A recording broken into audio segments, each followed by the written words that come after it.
Good morning friends, welcome back to my channel. আশা করি তোমরা সবাই ভালো আছো। সোমা সোয়ালে তোমাদের সবাইকে অনেক স্বাগত আর অনেক ভালোবাসা। সকালবেলা ঘুম থেকে উঠে আমার প্রথমেই কাজ থাকে এই গাছগুলোকে জল দেওয়া। সকালে একবার বিকেলে একবারই দিই। আজ আর বিকেলে দেওয়া হবে না, তাই সকালেই দিয়ে দিচ্ছি জল। বিকেলে আর দিতে পারবো না, কারণ আজ আমি যাচ্ছি বাপের বাড়িতে। আকাশটা দেখো কতটা সুন্দর হয়ে রয়েছে। পুজোর আগে আকাশটা এত সুন্দর হয়ে থাকে, দেখে যেন মন ভরে যায়, তাই না?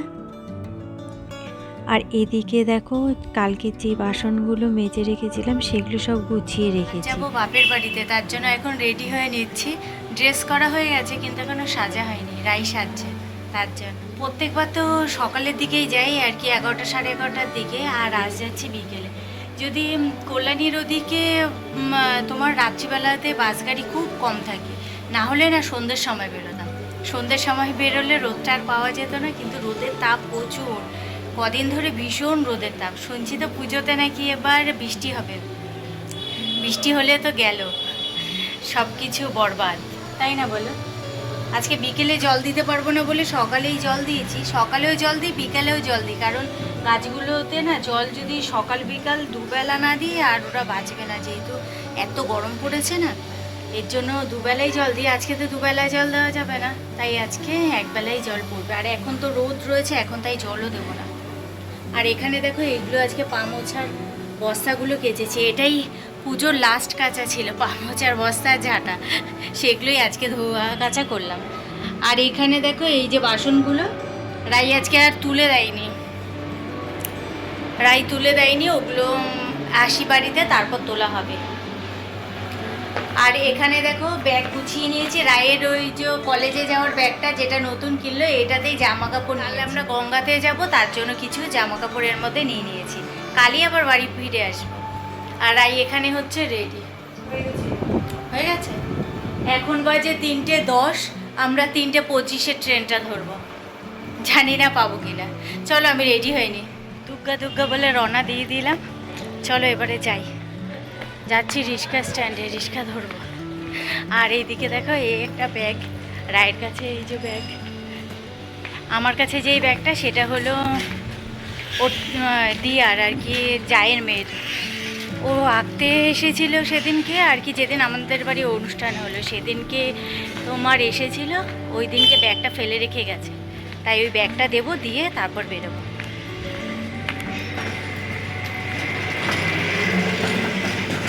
চলো রিক্সায় উঠি এবার।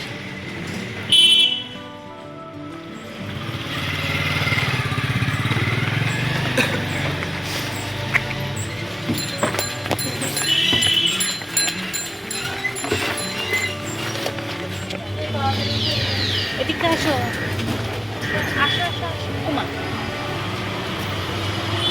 ব্যাগটা নিতে এসেছে। ব্যাগের চশমাটা পড়েছে। হ্যাঁ,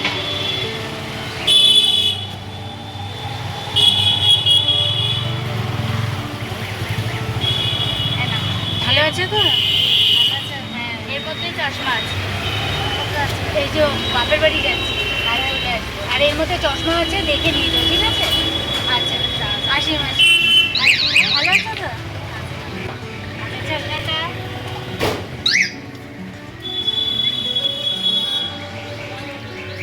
চলো।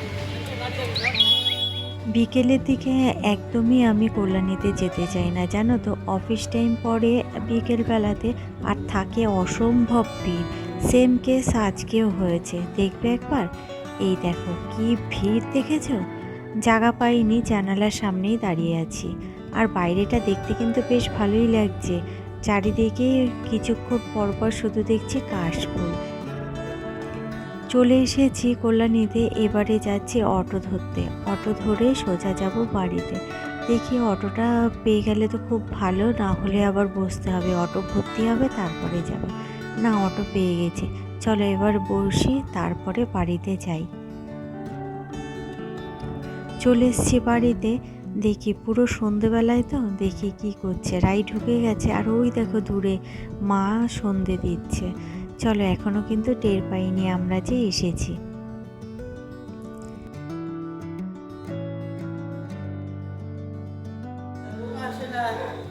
আরে বেরিয়েছি তো 3টের দিকে।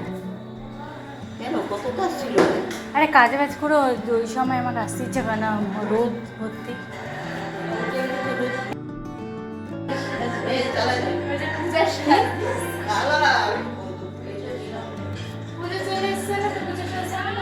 গল্প করতে করতে হঠাৎই শুনি ফুচকার গাড়ির আওয়াজ। তাড়াতাড়ি করে বেরোলাম ফুচকা খেতে। এখানকার এনার ফুচকা খেতে এত টেস্ট কি আর বলবো, আর কি অসম্ভব টেস্ট। এক এক গলিতে ঢুকলে না অনেকক্ষণ সময় লাগে সেই গলি থেকে বেরোতে, কারণ প্রত্যেকটা মানুষই ফুচকা খায়, এত ভালো বানায়। আর আমিও যখন আসি না এখানে তখনই খুঁজি যে উনি এসছে কিনা। রাই দেখো ফুচকা খায় না কিন্তু আমাদের ওখানকার, কিন্তু এইখানে আসলে এনার কাছ থেকে ফুচকা খাবেই। আর দেয়ও জানো তো 10 টাকায় 7 খানা, যেটা কলকাতাতে একদমই সম্ভব না।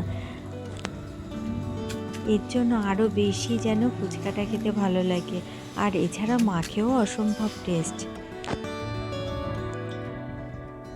জল ফুচকা খাওয়া হয়ে গেছে, এখন বানিয়ে দিচ্ছে দই ফুচকা।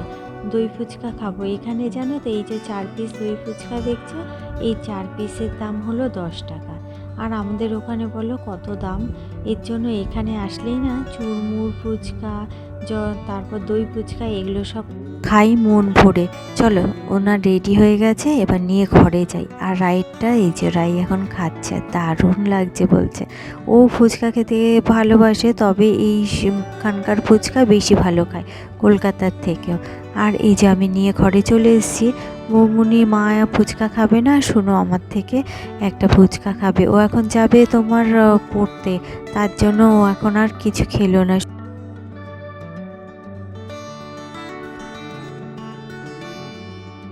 একটার পর একটা খাওয়া। এখন আবার বৌমুনি দিল আইসক্রিম, তাই আইসক্রিমে বসে আমরা সব খাচ্ছি আর হলো গল্প করছি।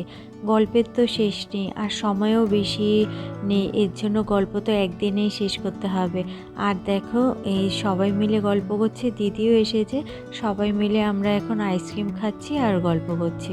আর শুনু তো পড়তে গেছে, ও এর জন্য আইসক্রিমটা খেতে পারিনি, ও পরে খাবে। গল্প করতে করতে রাতের খাবার সময় হয়ে গেছে, এখন রাত্রিবেলায় খেতে এসেছি। দেখো এখানে হয়েছে ইলিশ মাছ আর হলো চালতা দিয়ে ডাল। আর এখানে দেখো সবাই খেতে বসেছে, মাও ওই সিঁড়ির ওখানে বসে খাচ্ছে। আর আরেকটা হয়েছে মাছের মাথা দিয়ে, ইলিশ মাছের মাথা দিয়ে চাল কুমড়ো। আর এখানে দেখো এটা হলো কাঁচকলা বাটা। রাইকে এখানে একটা ডিমের অমলেট করে দিয়েছে, কারণ ও তো ইলিশ মাছ খেতে পছন্দ করে না, এই কারণে। চলো এবার খাবারটা খাই। খেতে বসেও তো গল্পের শেষ নেই। আজকে গল্প করতে করতেই সময়টা কেটে যাচ্ছে, যেন ঘড়ির কাঁটা না খুব তাড়াতাড়ি ঘুরে যাচ্ছে। অন্য সময় বাড়িতে থাকলে ফোন দেখে দেখে সময় কাটাই, কিন্তু আজকে যেন মনে হচ্ছে ঘড়ির কাঁটা সময়ের আগে দৌড়াচ্ছে। তাড়াতাড়ি খাবো বলে তবু খেতে বসতে বসতে আমাদের 10:30 বেজে গেছে। কাল তো আবার সকালবেলাতে ওঠা আছে, সকাল বলতে ভোরবেলাতে। আর কালকে তো মহালয়া, এর জন্য সকাল সকাল উঠতেও হবে।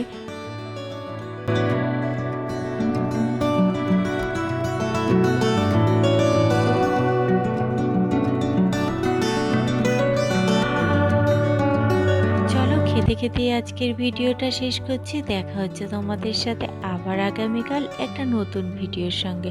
তোমরা সবাই ভালো থেকো, সুস্থ থেকো আর সাবধানে থেকো। আর যদি ভিডিওটা ভালো লেগে থাকে তাহলে প্লিজ একটা লাইক করে দিও আর একটা কমেন্টস করো। চলো আজকের মতো তাহলে টাটা।